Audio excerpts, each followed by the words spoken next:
ಕರ್ಕಾಟಕ ರಾಶಿಯವರಿಗೆ ಬಹಳ ಪ್ರಮುಖವಾದ ಒಂದು ವಿಚಾರವನ್ನು ತಿಳಿಸಬೇಕು ಈ ವಿಡಿಯೋದಲ್ಲಿ. ಅದೇ ಚಂದ್ರಗ್ರಹಣ. ಈ ವರ್ಷ ಅಂದರೆ 2026ನೇ ಇಸ್ವಿಯ ಕಡೆಯ ಮಹಾಚಂದ್ರಗ್ರಹಣ ನಿಮ್ಮ ರಾಶಿಯಿಂದ 8ನೇ ರಾಶಿಯಾದ ಶತಭಿಷ ನಕ್ಷತ್ರ ಹಾಗೂ ಕುಂಭ ರಾಶಿಯಲ್ಲಿ ಆಗಸ್ಟ್ 28ನೇ ತಾರೀಕು ಶುಕ್ರವಾರ ಹುಣ್ಣಿಮೆಯ ದಿವಸ, ರಕ್ಷಾಬಂಧನ ಹಬ್ಬ ಮಾಡ್ತಿರಲ್ಲ ಅವತ್ತಿನ ದಿವಸವೇ ಮಹಾಚಂದ್ರಗ್ರಹಣ ಸಂಭವಿಸ್ತಾ ಇದೆ. ಇನ್ನು ನಿಮ್ಮ ರಾಶಿಯಿಂದ 8ನೇ ರಾಶಿಯಲ್ಲಿ ಗ್ರಹಣ ಆದ್ದರಿಂದಾಗಿ ಕರ್ಕಾಟಕ ರಾಶಿಯವರಿಗೆ ಈ ಒಂದು ಗ್ರಹಣ ಅಶುಭ ಫಲ, ಒಳ್ಳೆಯ ಫಲ ಅಲ್ಲ. ಇವತ್ತು ನಾನು ಯಾವುದೋ ಒಬ್ರದ್ದು ಕಮೆಂಟ್ ಓದಿದೆ ಕರ್ಕಾಟಕ ರಾಶಿಯವರಲ್ಲಿ, ಏನುಗಳ ಬರೀ ನೆಗೆಟಿವೇ ಇದೆ, ಕರ್ಕಾಟಕ ರಾಶಿಯವ್ರಿಗೆ ಏನು ಒಳ್ಳೆಯದೇ ಇಲ್ವಾ ಅಂತ. ಒಳ್ಳೆಯದು ಬೇರೆ ಬೇರೆ ಇರುತ್ತೆ. ಈಗ ನಾನು ಮಾಸ ಭವಿಷ್ಯದಲ್ಲಿ ಶುಭ ವಿಚಾರಗಳದ್ದೆಲ್ಲ ತಿಳಿಸಿದ್ದೇನೆ ಸೆಪ್ಟೆಂಬರ್ ತಿಂಗಳಿಂದು. ಬಟ್ ಅಶುಭ ಇದೆ ಅಂದರೆ ಅಲ್ಲಿ ಏನಿದೆ ಅದನ್ನು ಹೇಳಬೇಕು. ನಾನು ನಿಮಗೆ ಸಂತೋಷ ಪಡಿಸ್ಲಿಕ್ಕೆ ನಾನು ಇಲ್ಲ ಸಲತ್ತೆ ಸುಳ್ಳೆಲ್ಲ ಹೇಳಬಾರ್ದು, ಅದು ನೀವು ಅರ್ಥ ಮಾಡ್ಕೊಳ್ತೀರಾ ಅಂದ್ಕೊಳ್ತೀನಿ. ಅಲ್ಲಿ ಏನಿದೆ ಅದನ್ನು ಮಾತ್ರ ತಿಳಿಸ್ತಾ ಇದ್ದೇನೆ, ದಯವಿಟ್ಟು ಬೇಜಾರು ಮಾಡ್ಕೋಬೇಡಿ. ಆದರೆ ಬಹಳ ಬಹಳ ಬಹಳ ಇಂಪಾರ್ಟೆಂಟು ಪ್ರತಿಯೊಬ್ಬ ಕರ್ಕಾಟಕ ರಾಶಿಯವರಿಗೆ ದಯವಿಟ್ಟು WhatsApp, Facebook, messenger, Telegram, Instagram ಎಲ್ಲ ಕಡೆ ಈ ವಿಡಿಯೋನ ಶೇರ್ ಮಾಡಿ ಲಿಂಕ್ನ, ಹಾಗೂ ಪ್ರತಿಯೊಬ್ಬ ಕರ್ಕಾಟಕ ರಾಶಿಯವರಿಗೆ ತಿಳಿಸಿ. ಚಂದ್ರಗ್ರಹಣ ಆಗ್ತಾ ಇದೆ, ನಿಮ್ಮ ರಾಷ್ಟ್ರಾಧಿಪತಿಯೇ ಅಷ್ಟಮದಲ್ಲಿ ಗ್ರಸ್ತನಾಗ್ತಾ ಇದ್ದಾನೆ. ಸೊ ಅದರಿಂದ ಹಲವಾರು ಪ್ರಮುಖವಾದ ವಿಚಾರಗಳನ್ನು ಚರ್ಚೆ ಮಾಡಬೇಕು. ನಿಮಗೆ ಯಾವ್ಯಾವ ರೀತಿಯಲ್ಲಿ ನೆಗೆಟಿವ್ ಆಗ್ಬೋದು ಅಂತ ಹೇಳಿ. ಸೊ ವಿಡಿಯೋನ ಎಂಡ್ ತನಕ ದಯವಿಟ್ಟು ನೋಡಲಿಕ್ಕೆ ಮರಿಬೇಡಿ. ಪ್ರತಿಯೊಬ್ಬರು ಸಹ ಓಂ ಚಂದ್ರಾಯ ನಮಃ ಅಂತ ಕಮೆಂಟ್ ಮಾಡಿ, ನನ್ನನ್ನು ಬೈಕೊಳ್ಬೇಡಿ, ದಯವಿಟ್ಟು ಕಮೆಂಟ್ ಮಾಡಿ, ಓಂ ಚಂದ್ರಾಯ ನಮಃ ಅಂತ ಕಮೆಂಟ್ ಮಾಡಿ. ಪ್ರತಿಯೊಬ್ಬರು ಸಹ ಇನ್ಸ್ಟಾಗ್ರಾಮಲ್ಲೋ ಫೇಸ್ಬುಕ್ಕಲ್ಲಿ ನೋಡ್ತಾ ಇದ್ರೆ ನಮ್ಮ ಈ ವಿಡಿಯೋ, ನಮ್ಮ ಪೇಜ್ ಫಾಲೋ ಮಾಡ್ಕೊಳ್ಳಿ. ಯೂಟ್ಯೂಬಲ್ಲಿ ಆದರೆ ನಮ್ಮ ಚಾನಲ್ ಸಬ್ಸ್ಕ್ರೈಬ್ ಮಾಡ್ಕೊಳ್ಳೋಕ್ಕೆ ಮರಿಬೇಡಿ. ಆಗಸ್ಟ್ 28ನೇ ತಾರೀಕಿನ ಶುಕ್ರವಾರದ ಹುಣ್ಣಿಮೆಗೆ ಮಹಾಚಂದ್ರಗ್ರಹಣ ನಿಮ್ಮ ರಾಶಿಯಿಂದ 8ನೇ ರಾಶಿಯಲ್ಲಾಗ್ತಾ ಇದೆ. ಅಂದರೆ ಫಸ್ಟ್ ಆಫ್ ಆಲ್ ನಿಮ್ಮ ಆರೋಗ್ಯದ ಮೇಲೆ ಬಹಳ ವ್ಯತಿರಿಕ್ತವಾದ ಪರಿಣಾಮಗಳು ಬೀಳಬಹುದು. ಆರೋಗ್ಯಕ್ಕಿಂತ ಹೆಚ್ಚು ಮನಸ್ಸಿನ ಮೇಲೆ ಪರಿಣಾಮ ಬೀಳ್ತದೆ. ಮನಸ್ಸಿನ ಮೇಲೆ ಪರಿಣಾಮ ಅಂದ ತಕ್ಷಣ, ಯಾಕೆಂದರೆ ಚಂದ್ರಮ ಮನಸೋ ಜಾತಃ ಎಲ್ಲರಿಗೂ ಗೊತ್ತಿರ್ತಕ್ಕಂಥ ಮನಃಕಾರಕ ಚಂದ್ರ. ಸೊ ಅದರಿಂದ ಏನಾಗುತ್ತೆ, ನಿಮಗೆ ಆರೋಗ್ಯ ನಿಜವಾಗ್ಲೂ ಸರಿ ಇರೋದಿಲ್ವೋ ಅಥವಾ ಏನೋ ಒಟ್ಟ ನಿಮ್ಮ ಮನಸ್ಸು ಮಾತ್ರ ನಿಮಗೇನೋ ಆಗೋಗಿದೆ, ನನಗೇನೋ ಆಗೋಗಿದೆ ಅಂಥೇಳಿ ಸ್ವಲ್ಪ ಆರೋಗ್ಯದ ಮೇಲೆ ನಿಮಗೆ ಸಿಕ್ಕಾಪಟ್ಟೆ ಟೆನ್ಷನ್ ಆಗಿಬಿಡುತ್ತೆ. ನನಗೇನೋ ಆಗೋಗಿದೆ ಅನ್ನುವ ಟೆನ್ಷನ್ ಬಂದ್ಬಿಡುತ್ತೆ ನಿಮಗೆ. ಬಟ್ ಆ್ಯಕ್ಚುಲಿ ನಿಮಗೇನೂ ಆಗಿರೋದಿಲ್ಲ, ಮನಸ್ಸಿನಲ್ಲಿ ಅದೊಂದು ತುಂಬಿಕೊಂಡ್ಬಿಡುತ್ತೆ ನನಗೇನೋ ಆಗೋಗಿದೆ ಅಂತ. ಸೊ ಅದರಿಂದ ಅದರಿಂದ ದಯವಿಟ್ಟು ಹೊರಗಡೆ ಬನ್ನಿ. ನಿಮಗೇನೂ ಆಗಿಲ್ಲ, ನೀವು ಚೆನ್ನಾಗೇ ಇದ್ದೀರಾ, ಚೆನ್ನಾಗೇ ಇರ್ತೀರಾ ಸಹ. ಸ್ವಲ್ಪ ಚಂದ್ರಗ್ರಹಣದ ಪರಿಹಾರಗಳು ಮಾಡ್ಕೊಬಿಟ್ರೆ ನಿಮಗೆ ಆ ಮನಸ್ಸಿನ ಆ ಒಂದು ಕಳವಳ ಹೊರಗಡೆ ಹೊರಟೋಗ್ಬಿಡುತ್ತೆ.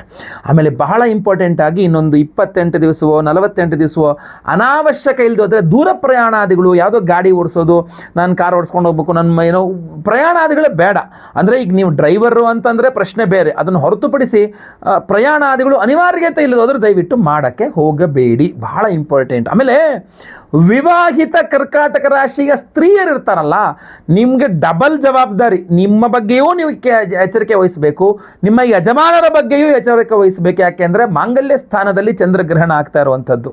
ಸೊ ಯಜಮಾನರದ್ದು ಯಾವುದೇ ರಾಶಿ ಇರಲಿ, ಶುಭ ಇರಲಿ, ಏನೇ ಇರಲಿ, ಅವರಿಗೆ ಅವರದ್ದು ಬಗ್ಗೆಯೂ ಸಹ ನೀವು ಒಂಚೂರು ಕೇರ್, ಎಚ್ಚರಿಕೆ, ಅವ್ರ ಬಗ್ಗೆನೂ ಸ್ವಲ್ಪ ನೋಡ್ಕೊಳ್ಬೇಕಾಗ್ತದೆ. ನೀವು ಅವರ ಆರೋಗ್ಯದ ಬಗ್ಗೆ ನೋಡ್ಕೊಳ್ಬೇಕಾಗ್ತದೆ.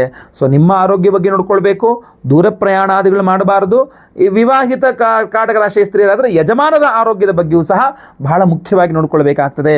ಜೊತೆಗೆ ಬಹಳ ಮುಖ್ಯವಾಗಿ ಮನೆಯಲ್ಲಿ ಒಂದು ಸ್ವಲ್ಪ ಮನಸ್ತಾಪಗಳು ಆಗಬಹುದು ಕರ್ಕಾಟಕ ರಾಶಿಯವರಿಗೆ. ಮನೆಯಲ್ಲಿ ಸ್ವಲ್ಪ ನೀವು ಹೇಳಿದ್ದು ನಿಮ್ಮ ಮನೆಯವ್ರಿಗೆ ಆಗಲಿಲ್ಲ, ನಿಮ್ಮ ಮನೆಯವ್ರು ಹೇಳಿದ್ದು ನಿಮಗಾಗಲಿಲ್ಲ, ಮನೆಯಲ್ಲಿ ಅಪ್ಪ ಅಮ್ಮ ಅಕ್ಕ ತಂಗಿ ಅಣ್ಣ ತಮ್ಮ ಯಾರೇ ಇರಬಹುದು, ಹೊತ್ತಿಗೆ ಅದನ್ನ ಯಾರೇ ಏನೋ ಸ್ವಲ್ಪ ಒಂದು ವಿಚಾರವಾಗಿ ತುಂಬ ಚಿಂತನ ಮಂಥನ ಜಾಸ್ತಿ ಆಗಿಬಿಡುತ್ತೆ. ಸ್ವಲ್ಪ ನಿಮಗೆ ಅವರು ಸಪೋರ್ಟ್ ಮಾಡ್ತಾ ಇಲ್ಲ, ನಿಮ್ಮ ಪರವಾಗಿ ಇಲ್ಲ, ಅಲ್ಲೆಲ್ಲೋ ವಿಭಜನೆ ಆಗೋಗಿದೆ, ಈ ಥರದ್ದೆಲ್ಲ ಮನಸ್ಸಿಗೆ ತುಂಬ ಬಂದುಬಿಡ್ತದೆ, ಕಾಡುಬಿಡ್ತದೆ ನಿಮಗೆ. ಸೊ ಅದನ್ನೆಲ್ಲ ತಲೆಗೆ ಹಚ್ಕೊಳ್ಳೋಕೆ ಹೋಗ್ಬೇಡಿ, ಎಲ್ಲದೂ ಸರಿ ಹೋಗ್ತದೆ. ಸ್ವಲ್ಪ ಪರಿಹಾರ ಮಾಡ್ಕೊಳ್ಬೇಕಷ್ಟೇ, ಎಲ್ಲ ಸರಿ ಆಗುತ್ತದೆ, ಪರಿಹಾರ ಮಾಡ್ಕೊಳ್ಬೇಕು. ಆಮೇಲೆ ಯಾವುದೇ ಚಿಂತನ ಮಂಥನ ಕುಟುಂಬದಲ್ಲಿ ಮಾಡ್ಕೊಳ್ತಿದ್ರೆ ಇನ್ನೊಂದು 2 ತಿಂಗಳ ನಂತರ ಮಾಡ್ಕೊಳ್ಳಿ, ಈಗ ಅರ್ಜೆಂಟ್ ಮಾಡ್ಕೊಳ್ಳೋಕೆ ಹೋಗಬೇಡಿ, ಅದ್ರ ಬಗ್ಗೆ ಇಂಪಾರ್ಟೆಂಟ್. ಇನ್ನೂ ಬಹಳ ಮುಖ್ಯವಾಗಿ ಹಣಕಾಸು, ದುಡ್ಡಿನ ವಿಚಾರವಾಗಿ ಕರ್ಕಾಟಕ ರಾಶಿಯವರಿಗೆ ಬಹಳ ಬಿಸಿ ತುಪ್ಪವಾಗುವ ಸಾಧ್ಯತೆ ಇರ್ತದೆ. ಸೊ ಆದ್ದರಿಂದ ನಾನು ನಿಮಗೆ ಕೊಡ್ತಕ್ಕಂಥ ಚಂದ್ರಗ್ರಹಣದಿಂದ ದುಡ್ಡಿನ ಲೇವಾದೇವಿ, ದುಡ್ಡಿನ ಜವಾಬ್ದಾರಿಗಳು ತಗೊಳ್ಳೋಕೆ ಹೋಗಬೇಡಿ.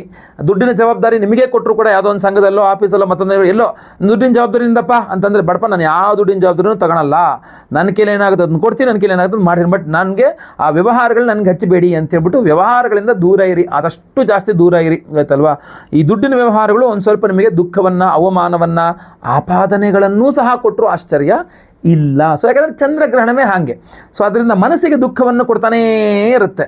ಸೊ ಅದರಿಂದ ಇದ್ರ ಬಗ್ಗೆ ಜಾಸ್ತಿ ಎಚ್ಚರಿಕೆಯಿಂದ ಇರಬೇಕು. ಅದರಲ್ಲೂ ನೀವೇನಾದರೂ ಆರಕ್ಷಕರು ಅಂದರೆ ಪೊಲೀಸ್ ಆಗಿದ್ದರೆ, ಕರ್ನಾಟಕ ರಾಷ್ಟ್ರೀಯ ಪೊಲೀಸ್ ಆಗಿದ್ದರೆ, ಮಿಲ್ಟ್ರಿಯಲ್ಲಿ ಕೆಲಸ ಮಾಡ್ತಾ ಇದ್ದರೆ, ಸರ್ಕಾರಿ ದೊಡ್ಡ ದೊಡ್ಡ ಹುದ್ದೆಗಳಲ್ಲಿದ್ದರೆ, ಅಥವಾ ಕೋರ್ಟು ಕಚೇರಿ ಇತ್ಯಾದಿಗಳಲ್ಲಿ ಏನಾದ್ರು ನಿಮ್ಮ ಕೇಸು ಇತ್ಯಾದಿ ನಡೀತಾ ಇದೆ, ನೀವು ಯಾವುದೇ ಆಗಲಿ ನಿಮ್ಮೊಂದು ಕೋರ್ಟ್ ಕೇಸ್ ನಡೀತಾ ಇದೆ ಅಂತ ಆದರೆ ಭಾಳ ಕೇರ್ಫುಲ್ ಆಗಿರಬೇಕು. ಚಂದ್ರಗ್ರಹಣದ್ದು ಭಯಂಕರ ಸಮಸ್ಯೆಗಳು ಆಗ್ಬಿಡಬಹುದು, ಆಗುತ್ತೆ ಅಂತಲ್ಲ, ಆಗಬಹುದು. ಸೊ ಇದ್ರ ಬಗ್ಗೆ ನೀವು ಕೇರ್ ತಗೋಬೇಕು. ಅಥವಾ ಶತ್ರುಗಳು ತುಂಬ ಜನ ಇದ್ದಾರೆ, ಮಾಟ ಮಂತ್ರ ಮಾಡಿಸೋರು ತುಂಬ ಜನ ಇದ್ದಾರೆ ಅಂದರೆ ಚಂದ್ರಗ್ರಹಣ ಸ್ವಲ್ಪ ಜಾಸ್ತಿ ಸಮಸ್ಯೆಗಳು ಕೊಡಬಹುದು.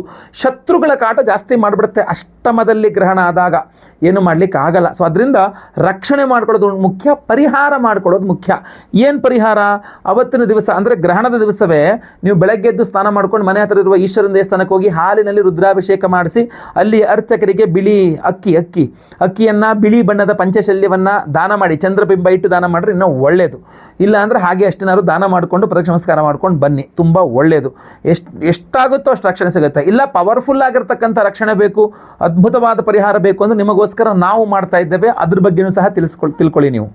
ಆಗಸ್ಟ್ 28ನೇ ತಾರೀಕು ಹುಣ್ಣಿಮೆ ಶುಕ್ರವಾರ, ರಕ್ಷಾಬಂಧನದ ದಿವಸವೇ, ಅದು ಸಹ ಚಂದ್ರಗ್ರಹಣದ ಸಮಯದಲ್ಲಿಯೇ ನಮ್ಮ ಯಾಗಶಾಲೆಯಲ್ಲಿ ವಿಶೇಷವಾಗಿರತಕ್ಕಂಥ ದೇವತಾರಾಧನೆ ಪರಿಹಾರಗಳನ್ನು ಮಾಡ್ತಾ ಇದ್ದೇವೆ. ನೋಡಿ, ಬೆಳಗ್ಗೆ 6:45 ಚಂದ್ರಗ್ರಹಣ ಶುರುವಾಗುತ್ತೆ ಅಂದರೆ ಆವಾಗ ನನ್ನ ಸಂಕಲ್ಪ ಸೇವೆಯೂ ಸ್ಟಾರ್ಟ್ ಆಗಿರುತ್ತೆ. ನಿಮ್ಮ ಹೆಸರು ಲೈವಲ್ಲಿ ನಾನೇ ಕೂತ್ಕೊಂಡು ಗ್ರಹಣದ ಸಮಯದಲ್ಲಿಯೇ ನಿಮ್ಮ ಹೆಸರನ್ನ ಸಂಕಲ್ಪ ಮಾಡಲಿದ್ದೇನೆ. ಅಷ್ಟೇ ಅಲ್ಲ, ಗ್ರಹಣದ ಸಮಯದಲ್ಲಿ ಹೋಮಾದಿಗಳನ್ನೆಲ್ಲ ಆರಂಭ ಮಾಡಿಬಿಡ್ತೇವೆ ನಾವು. 10:30 ಹೋಮಗಳೆಲ್ಲ ಶುರುವಾಗುತ್ತೆ, 12:45 ಚಂದ್ರಗ್ರಹಣ ಇರ್ತದೆ. ಸೊ ಚಂದ್ರಗ್ರಹಣದ ದಿವಸವೇ ಅಂದರೆ 28ನೇ ತಾರೀಕು ಶುಕ್ರವಾರ ನಮ್ಮ ಯಾಗಶಾಲೆಯಲ್ಲಿ ನಾವು ಸಹಸ್ರ ಚಂದ್ರ ಶಾಂತಿ ಹೋಮ 1008 ಸಂಖ್ಯೆಯಲ್ಲಿ ಚಂದ್ರಗ್ರಹಣಕ್ಕೆ ಹೋಮವನ್ನು ಮಾಡ್ತಾ ಇದ್ದೇವೆ. ಅತ್ಯಂತ ಪವರ್ಫುಲ್ ಆಗಿರತಕ್ಕಂಥ ಹೋಮವಾಗಿರುತ್ತೆ. ಬಹಳಷ್ಟು ಜನ ಏನು ವರಮಹಾಲಕ್ಷ್ಮಿ ವ್ರತವನ್ನ ಈ 28ನೇ ತಾರೀಕಿಗೆ ಹಾಕೊಂಡಿದ್ದಾರೆ ಶುಕ್ರವಾರ. ಕೆಲವರು ಹೋದ ಶುಕ್ರವಾರ ಮುಗಿಸಿದ್ದಾರೆ, ಬಹಳಷ್ಟು ಜನ ಮುಗಿಸಿದ್ದಾರೆ, ವರಮಹಾಲಕ್ಷ್ಮಿ ಹಬ್ಬ ಅವತ್ತೇ ಅಂತ ಮುಗಿಸ್ಬಿಟ್ಟಿದ್ದಾರೆ. ಇನ್ನೂ ಕೆಲವಿಷ್ಟು ಜನ 28ನೇ ತಾರೀಕಿಗೆ ಅಂತ ಇಟ್ಕೊಂಡಿದ್ದಾರೆ. ಸೊ ಹುಣ್ಣಿಮೆ ದಿವಸ ಆದ್ರಿಂದ ವರಮಹಾಲಕ್ಷ್ಮಿಗೆ ಬಹಳ ಶ್ರೇಷ್ಠ. ಆದ್ರಿಂದ ನಾವು ವರಮಹಾಲಕ್ಷ್ಮಿ ಮಂತ್ರ ಹೋಮವನ್ನು ಸಹ ಮಾಡ್ತಾ ಇದ್ದೇವೆ. ಸಂತಾನ ಗೋಪಾಲಕೃಷ್ಣ ಹೋಮ, ಆಶ್ಲೇಷ ಬಲಿ ಪೂಜೆ, ಸರ್ಪಶಾಂತಿ ಹೋಮ, ಹಲವಾರು ವಿಶೇಷವಾದ ಹೋಮಗಳಿದೆ. ನಿಮಗೆ ಬಹಳ ಮುಖ್ಯವಾಗಿ ನಾನು ಹೇಳ್ತಕ್ಕಂಥದ್ದು, ಪರಿಹಾರ ಸ್ವರೂಪ ಹೇಳ್ತಕ್ಕಂಥದ್ದು ಗ್ರಹಣ ಇರೋದ್ರಿಂದ ಸಹಸ್ರ ಚಂದ್ರ ಶಾಂತಿ ಹೋಮ. ಎಂಥ ಪವರ್ಫುಲ್ ಆಗಿರತಕ್ಕಂಥ ಹೋಮವನ್ನು ಮಾಡಿ ಈ ವಿಶೇಷವಾದ ಪ್ರಸಾದ ಬ್ರೇಸ್ಲೆಟ್ ನಿಮಗೆ ಕಾಣ್ತಾ ಇದೆಯಲ್ಲ, ಈ ವಿಶೇಷವಾದ ಬ್ರೇಸ್ಲೆಟ್ ಸಪ್ತಚಕ್ರ ಬ್ರೇಸ್ಲೆಟ್. ಇದರಲ್ಲಿ 7 ವಿಧದ ವಿಶೇಷವಾದ ಉಪರತ್ನಗಳಿರ್ತದೆ, ನೀವು ಕಾಣಿಸ್ಕೊಳ್ಳಬಹುದಾಗಿರ್ತದೆ. ಇದರಲ್ಲಿ 7 ವಿಧದ ವಿಶೇಷವಾದ ಉಪರತ್ನಗಳು, 8ನೆಯ ನೀಲಮೇಘವರ್ಣಿಕಾ ರತ್ನಗಳು ಸಹ ಇದೆ. ಇದರಲ್ಲಿ ನಿಮಗೆ ಧನಾಕರ್ಷಕ ಮಣಿಯಿಂದ ಹಿಡಿದು ಪ್ರತಿಯೊಂದು ವಿಶೇಷವಾಗಿರತಕ್ಕಂಥ ಒಂದು ನಿಮ್ಮ ಆರೋಗ್ಯ ಬಾಧೆ ಪರಿಹಾರ ಮಾಡೋಕ್ಕೆ, ನಿಮ್ಮ ರಿಯಲ್ ಎಸ್ಟೇಟ್ ಭೂಮಿ ಸಂಬಂಧಿತ ವ್ಯವಹಾರಗಳನ್ನು ಸರಿ ಮಾಡಿಕೊಡೋಕ್ಕೆ, ನಿಮ್ಮ ಆರ್ಥಿಕ ಬಾಧೆಗಳನ್ನು ಪರಿಹಾರ ಮಾಡ್ಕೊಳ್ಳೋಕ್ಕೆ, ನಿಮ್ಮ ವ್ಯವಹಾರಗಳನ್ನು ಸರಿ ಮಾಡ್ಕೊಳ್ಳೋಕ್ಕೆ, ನಿಮ್ಮ ನಾಲೆಡ್ಜ್ ಜ್ಞಾನ ವೃದ್ಧಿ ಮಾಡಲಿಕ್ಕೆ, ನಿಮ್ಮ ಸಪ್ತಚಕ್ರ ಅಂತಂದಾಗ ಬ್ರೇಸ್ಲೆಟ್ ಅಂದಾಗ ನಿಮ್ಮ ಸೂಕ್ಷ್ಮ ಶರೀರಕ್ಕೆ ಒಂದು ರಕ್ಷಣೆಯನ್ನು ಕೊಡುತ್ತೆ. ಯಾವುದೇ ನೆಗೆಟಿವ್ ಎನರ್ಜೀಸ್ ನಿಮಗೆ ತಾಗದೇ ಇರುವಂಗೆ ನಿಮಗೆ ಒಂದು ಅದ್ಭುತವಾದ ರಕ್ಷಣೆಯನ್ನು ಕೊಡುವಂತಹ ಒಂದು ಅದ್ಭುತವಾದ ಸಪ್ತಚಕ್ರ ಬ್ರೇಸ್ಲೆಟ್ ಅನ್ನ ಪ್ರತಿಯೊಬ್ಬರಿಗೂ ಸಹ ನಿಮಗೆ ಸಂಕಲ್ಪ ಸೇವೆ ಕೊಟ್ಟವರಿಗೆ ನಾನು ಲೈವಲ್ಲಿ ನಿಮ್ಮ ಹೆಸರು ಸಂಕಲ್ಪ ಮಾಡ್ತೇನೆ. ಎಲ್ಲ ಹೋಮಗಳು ಲೈವ್ ನೋಡ್ತೀರಾ. ಚಂದ್ರಗ್ರಹಣದ ಸಮಯದಲ್ಲಿಯೇ, ಚಂದ್ರಗ್ರಹಣದ ದಿವಸ ಚಂದ್ರಗ್ರಹಣ ಸಮಯದಲ್ಲಿಯೇ ಹೋಮಗಳೆಲ್ಲ ಆಗ್ತದೆ. ಅದೇ ರೀತಿ ಈ ಎಲ್ಲ ಬ್ರೇಸ್ಲೆಟ್ಗಳನ್ನು ಹೋಮದಲ್ಲಿ ಎನರ್ಜೈಸ್ ಬೇರೆ ಮಾಡ್ತೀವಿ ನಾವು. ನಂತರ ಅಂದರೆ 28ನೇ ತಾರೀಕು ಆದಮೇಲೆ 29 ಶನಿವಾರ ಇದೆ. ಶನಿವಾರವೇ ಆದರೆ ಅವತ್ತೇ ಕಳಿಸ್ಕೊಟ್ಬಿಡ್ತೇವೆ, ಇಲ್ಲ ಸೋಮವಾರ ಆದರೂ ಪರವಾಗಿಲ್ಲ. ನಾವು ನಿಮಗೆ ಎಲ್ಲ ಹೋಮಗಳ ಭಸ್ಮ, ನಾಗಾರಾಧನೆಯ ಅರಿಶಿನ ಪ್ರಸಾದ ಸಹಿತ ಈ ವಿಶೇಷವಾದಂತಹ ಸಪ್ತಚಕ್ರ ಬ್ರೇಸ್ಲೆಟ್ ಪ್ರತಿಯೊಬ್ಬ ಸಂಕಲ್ಪ ಸೇವಾಕರ್ತಗಳಿಗೆ ಒಂದು ಸಂಕಲ್ಪ ಸೇವೆಗೆ ಒಂದು ಬ್ರೇಸ್ಲೆಟ್ ಅಂತ ನಾನು ಕಳಿಸ್ಕೊಡ್ತೇನೆ.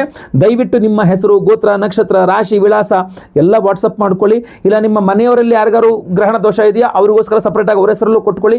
ಒಬ್ಬೊಬ್ಬರಿಗೆ ಒಂದೊಂದು ಬ್ರೇಸ್ಲೆಟ್ ಕೊಡ್ತಾ ಇದ್ದೀನಿ. ಯಾರು ಎಷ್ಟು ಜನ ಇದ್ರೋ ಅಷ್ಟು ಜನ ಸಂಕಲ್ಪ ಸೇವೆಗೆ ಕೊಡ್ತೀರೋ ಅಷ್ಟು ಬ್ರೇಸ್ಲೆಟ್ಗಳು ಕೊಡ್ತೀನಿ. ಪ್ರತಿಯೊಬ್ಬರು 48 ದಿನಗಳ ಕಾಲ ಒಂದು ಮಂಡಲ, ಅಖಂಡ ಮಂಡಲ ಈ ಒಂದು ಬ್ರೇಸ್ಲೆಟ್ ಅನ್ನು ಧಾರಣೆ ಮಾಡ್ಕೊಳ್ಳಿ. ಯಾಕಂದ್ರೆ ಮಹಾಚಂದ್ರಗ್ರಹಣದ ಒಂದು ಸುಸಂದರ್ಭದ ದಿವಸ ಸಹಸ್ರ ಚಂದ್ರ ಶಾಂತಿ ಹೋಮ ಹಾಗೂ ವಿಶೇಷವಾದ ಹೋಮಗಳಿಂದ ಎನರ್ಜೈಸ್ ಮಾಡಿರುವಂಥದ್ದು. ಸರ್ಪ ದೋಷಗಳು ಪರಿಹಾರ ಆಗುತ್ತೆ. ಉದ್ಯೋಗ, ಆರೋಗ್ಯ, ವ್ಯಾಪಾರ ವ್ಯವಹಾರಾದಿ, ವಿವಾಹ, ದಾಂಪತ್ಯ ಸಂತಾನಾದಿ ಎಲ್ಲ ವಿಚಾರಗಳು, ಯಾಕಂದರೆ ಸಂತಾನ ಗೋಪಾಲಕೃಷ್ಣ ಹೋಮದಲ್ಲಿ ಇದು ಎನರ್ಜೈಸ್ ಆಗುತ್ತೆ. ಸೊ ದಯವಿಟ್ಟು ಸಂಕಲ್ಪ ಸೇವೆಗೆ ಹೆಸರು ಕೊಟ್ಕೊಳ್ಳಿ. ಸ್ಕ್ರೀನ್ ಮೇಲೆ ಕಾಣುವಂಥ ನಂಬರ್ಗೆ ನಿಮ್ಮ ಹೆಸರು, ಗೋತ್ರ ಗೊತ್ತಿದ್ರೆ, ನಕ್ಷತ್ರ ಗೊತ್ತಿದ್ರೆ, ನಿಮ್ಮ ರಾಶಿ ಗೊತ್ತಿದ್ರೆ ಹಾಗೂ ವಿಳಾಸ, ಏನೂ ಗೊತ್ತಿಲ್ವ ಹೆಸರು ವಿಳಾಸ ಕಳಿಸ್ಕೊಟ್ರು ಸಾಕು ನಮಗೆ, ಆಯಿತಾ. ಸ್ಕ್ರೀನ್ ಮೇಲೆ ಕಾಣೋ ನಂಬರ್ಗೆ ಬೇಗ ಬೇಗ ವಾಟ್ಸಪ್ ಮಾಡ್ಕೊಳ್ಳಿ. ಕಾಲ್ ಮಾಡಿ, ಆದ್ರೆ ಕಾಲ್ ಮಾಡಿದ್ರೆ ನಿಮಗೆ ವಾಟ್ಸಪ್ ಮಾಡಿ ಅಂತಲೇ ಹೇಳ್ತಾರೆ. ಅದರಿಂದ ದಯವಿಟ್ಟು ವಾಟ್ಸಪ್ಪೇ ಮಾಡಿ ಪ್ರತಿಯೊಬ್ಬರು ಸಹ ಸ್ಕ್ರೀನ್ ಮೇಲೆ ಕಾಣುವಂಥ ಈ ನಂಬರ್ಗಳಿಗೆ. ಒಳ್ಳೆಯದಾಗಲಿ. ವಿಡಿಯೋ ಇಷ್ಟ ಆದರೆ ದಯವಿಟ್ಟು ಲೈಕ್ ಮಾಡ್ಲಿಕ್ಕೆ ಬರಬೇಡಿ. ಪ್ರತಿಯೊಬ್ಬರಿಗೂ ವಿಡಿಯೋ ರೀಚ್ ಮಾಡಿ, ನಿಮ್ಮ ಕೈಲೇ ಸಾಧ್ಯ ಇರತಕ್ಕಂಥದ್ದು. ಸೊ ದಯವಿಟ್ಟು ಈ ಗ್ರಹಣದ ವಿಚಾರ ಎಲ್ಲರಿಗೂ ಗೊತ್ತಾಗಲಿ, ಸಮಸ್ಯೆ ಯಾರಿಗೂ ಆಗದೇ ಇರಲಿ, ಎಲ್ಲರಿಗೂ ಒಳ್ಳೆಯದೇ ಆಗಲಿ ಅಂತ ಹೇಳಿ ದಯವಿಟ್ಟು WhatsApp, Facebook, messenger, Telegram, Instagram ಎಲ್ಲ ಕಡೆ ಶೇರ್ ಮಾಡಿ ಈ ವಿಡಿಯೋನ. ಮುಂದಿನ ಮತ್ತೆ ಪುನಃ ಸಿಗ್ತೇನೆ. ಎಲ್ಲರಿಗೂ ಸಹ ಒಳ್ಳೆಯದಾಗಲಿ. ಲೋಕ ಸಮಸ್ತ ಸುಖಿನೋ ಭವಂತು. ನಾರಾಯಣ ನಾರಾಯಣ ನಾರಾಯಣ.